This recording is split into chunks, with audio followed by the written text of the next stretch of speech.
नमस्कार, मैं क्षितिज अरोड़ा और आप सभी का स्वागत है नई सोच की इस विजुअल प्रेजेंटेशन में। सुप्रीम कोर्ट ने कल अहम टिप्पणी करते हुए अहम फैसला लेते हुए इलाहाबाद हाई कोर्ट की एक टिप्पणी को स्थगित कर दिया। टिप्पणी थी 17 मार्च की, जिसमें जस्टिस जस्टिस राम मनोहर नारायण ने एक टिप्पणी की थी एक केस में, जिसमें उन्होंने कहा था कि किसी महिला के निजी अंग को छूना और साथ में पजामे का नाड़ा तोड़ना ये रेप की गंभीर श्रेणियों में नहीं आता।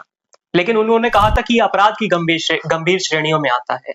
जिसके बाद सुप्रीम कोर्ट ने कल इस पर सुओ मोटो फैसला लेते हुए, सुओ मोटो संज्ञान लेते हुए ये आदेश दिया कि हम इस टिप्पणी को स्थगित करते हैं।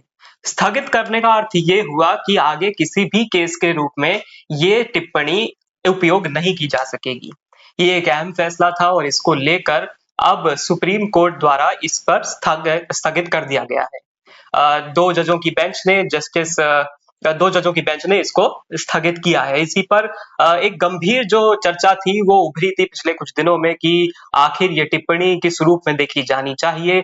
कई लोग इसके पक्ष में तो नहीं थे खैर, लेकिन इसके विपक्ष में जरूर होते हुए नजर आए थे। कई लोगों ने इसके ऊपर टिप्पणी की थी अपने अपने स्तर पर। जिसके बाद ये कल सुओ मोटो केस में सुप्रीम कोर्ट ने अपना अहम फैसला सुनाते हुए इसको एक एक तरीके से स्थगित कर दिया है इस टिप्पणी को।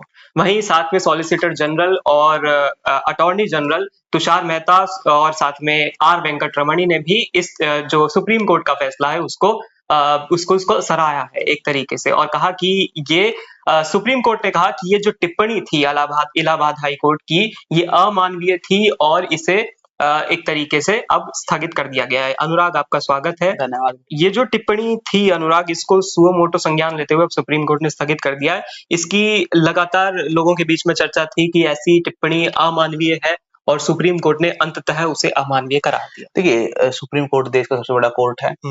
अदालत भले ही हाई कोर्ट हो, सुप्रीम कोर्ट हो, फिर डिस्ट्रिक्ट कोर्ट हो, कहीं ना कहीं भारत के अंदर परंपरा लगा लीजिए, फिर वो एक न्याय के प्रति, न्यायालय के प्रति समान है कि आप कंटेम्प्ट ऑफ कोर्ट नहीं कर सकते। अगर आप उस फैसले से सहमत हो ना हो वो अलग बात है, परंतु आप उसके खिलाफ कुछ बोल नहीं सकते, कंटेम्प्ट ऑफ कोर्ट हो जाएगा।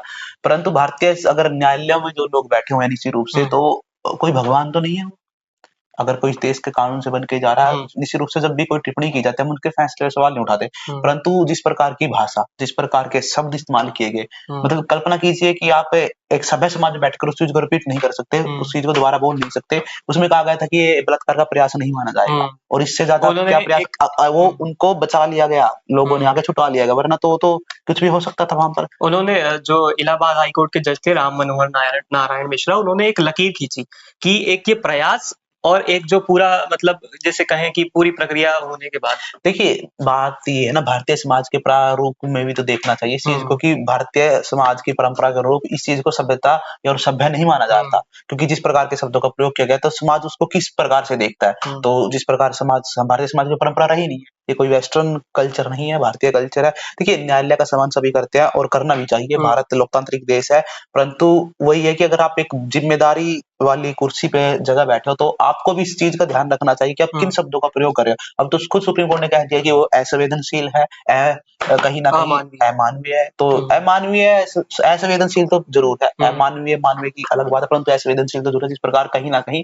और आपने देखा होगा कि महिलाओं के प्रति जिस प्रकार अपराध के घटनाएं भारत के अंदर लगातार पिछले समय से ज्यादा आ रही है। कानून सख्त है, पोस्को तक देश के अंदर लागू कर दिया, फास्ट ट्रायल कोर्ट का प्रावधान है। अभी आपने कोलकाता के अंदर जो देखा, उससे पहले अलग अलग जगह देखा। तो निश्चित रूप से अगर ऐसी टिप्पणी होती है तो कहीं ना कहीं समाज को कहीं ना कहीं विचलित करती है। और देखिए, कोर्ट के जो जज थे इलाहाबाद हाई कोर्ट के, उनकी नीति और नीति पे सवाल नहीं है, बस कई बार होता है कि जो कुछ शब्द होते हैं तो उनसे आपत्ति हो जाती है। दिक्कत ये आती है, मतलब दिक्कत क्या कहें कि इंटरप्रिटेशंस में अलग अलग तरीके से लोग अपने अपने, देखिए, कई व्यक्ति अपनी बात रखता है, वो उसका अर्थ, उसके रूप अलग होता है, परंतु जब वो कहीं ना कहीं एक मास कम्युनिकेशन के आधार पर या फिर एक बड़ी बहुसंख्यक तक वो संदेश पहुंचता, तो वो कहीं ना कहीं हर व्यक्ति अपने तरीके से एक जो बड़ी धारणा धारणा है, बड़ी धारणा उन शब्दों के प्रति वही है जो उन्होंने बोला, जो शब्द बोले गए वो बड़ी धारणा समाज में उसके प्रति है, तो लोगों ने उसी प्रकार रिएक्ट किया उसके। शायद कोर्ट के जो जज है इलाहाबाद के, उनका अर्थ वैसा नहीं, उन्होंने किसी दूसरे प्रारूप में उसकी व्याख्या की होगी। और आपने देखा होगा कि अगर कोई भी कोर्ट के अंदर कोई केस चले तो जो व्याख्या करता है, जो संविधान है, तो हर एक मामले की अगर व्याख्या अलग-अलग जज करेंगे तो निश्चित रूप से एक जज का जो डिसीजन होगा कुछ अलग होगा, वो उस अनुरूप अलग से व्याख्या देगा, दूसरे का उसी सेम मामले में अलग होगा। तो निश्चित रूप से व्यक्ति की जिस प्रकार विचारधारा होते विचार होते हैं वो अलग होता है, तो ठीक उसी प्रकार उनकी, मैं कह रहा हूँ, फिर नियत और नियति पे सवाल नहीं है, सवाल बस शब्दों पे था। तो क्योंकि भारत के अंदर सभ्यता को ये संस्कार माना जाता है, परंपरा है, तो निश्चित रूप से एक बड़ा समाज का वर्ग में उस का अर्थ वही था कि वो उस तक पहुंचे। परंतु अब सब कुछ कहीं ना कहीं अब आप संभाल लिया गया। सुप्रीम कोर्ट ने उसके ऊपर टिप्पणी कर दी, तो आगे से ऐसी घटनाएं नहीं होगी। तो समाज के लिए तो कहीं ना कहीं ये है कि जब तक लोगों का माइंडसेट नहीं बदलेगा ऐसी घटनाएं नहीं रुकेंगी। देश के अंदर लगातार महिलाओं के प्रति क्राइम का रेट हाई है और लगातार बढ़ता जा रहा है। देश के अंदर वर्तमान में राष्ट्रपति एक महिला है, तो कहीं ना कहीं मुझे लगता है कि वर्तमान की सरकार हो, फिर किसी भी राज्य की सरकार हो, अभी 2 राज्य में मुख्यमंत्री महिला है, आप बंगाल की बात कर लीजिए, आप दिल्ली की बात कर लीजिए, तो कहीं ना कहीं महिलाओं की सुरक्षा के लिए भी और कहीं ना कहीं उनकी सेफ्टी के लिए और कठोर कानून लाना चाहिए, ताकि हर व्यक्ति अपनी आजादी से, महिला हो या फिर पुरुष आजादी से कहीं भी आ जा सके। और निश्चित रूप से जब ऐसी घटनाएं जहां जिस इलाके में हुई हो, कासगंज का इलाका, तो कहीं ना कहीं उत्तर प्रदेश सरकार को भी कहीं ना कहीं और सख्त से आप पुलिस की पेट्रोलिंग बढ़ाएं या फिर और सख्ती से कानून कहीं ना कहीं इस विषय में लाने चाहिए, ताकि घटनाओं रोकी जा सके। बात टिप्पणी की नहीं है, बात घटनाओं की है। लगातार महिलाओं के प्रति अपराध देश के अंदर बढ़ता जा रहा है, तो कहीं ना कहीं चिंता का विषय। और ये जो पूरी घटना थी, ये दरअसल जो इलाहाबाद हाईकोर्ट की जिसके ऊपर टिप्पणी आई थी, वो थी पिछले साल नवंबर की कासगंज में हुई उत्तर प्रदेश की एक घटना, जहां पर एक महिला थी, वो अपने किसी रिश्तेदार के यहाँ पर आई थी कासगंज में, और जिसके बाद उसके साथ उसकी बेटी भी थी, 11 साल की वो बेटी थी। और जब वो वापस जाते हुए रास्ते में थी, तो गांव के ही 2 लोगों ने उनसे कहा कि हम आपको आपकी बेटी को वहां तक छोड़ देते हैं, यहाँ पैदल जा रहे हैं। तो उसके बाद वो उनकी माँ ने उनकी बात मानी और उसके बाद उनको हवाले करते हुए वो आगे गए जब बाइक पर, तो उन्होंने बीच में ही बाइक रोक ली और 2 व्यक्ति थे वो, उन्होंने फिर इस तरीके के प्रयास किए, जहां पर निजी अंगों को छूने की कोशिश की गई और साथ में नाड़ा तोड़ने की भी कोशिश की गई। लेकिन लोगों ने बीच बचाव करते हुए, जब जो बच्ची थी उसने चिल्लाने की कोशिश की, तो लोगों के सामने पूरा मामला निकलकर सामने आया, जिसके बाद जो दोनों व्यक्ति थे वो भाग गए थे। ये पूरा मामला था। तो इस तरीके की घटनाओं को जिसके बाद ये पूरी जो टिप्पणी थी वो सामने निकल कर आई थी, और अब सुप्रीम कोर्ट ने इसके ऊपर इसको स्थगित कर दिया, इस टिप्पणी को, और आगे किसी भी केस में ये उपयोग नहीं की जा सकेगी।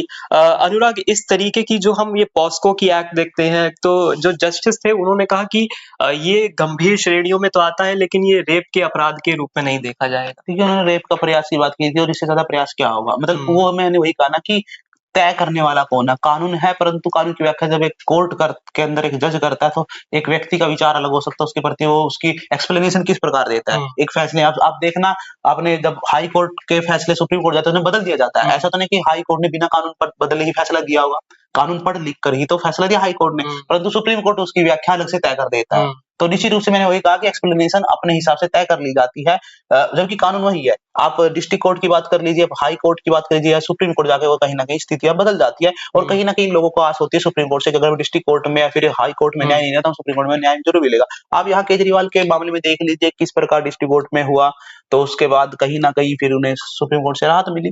तो वो ये तो नहीं है कि सुप्रीम कोर्ट ने बाइज्जत बरी कर दिया, परंतु कहीं ना कहीं जहां उन्हें जमानत डिस्ट्रिक्ट कोर्ट से न मिल रही थी, तो सुप्रीम कोर्ट के अंदर से जमानत मिल गई।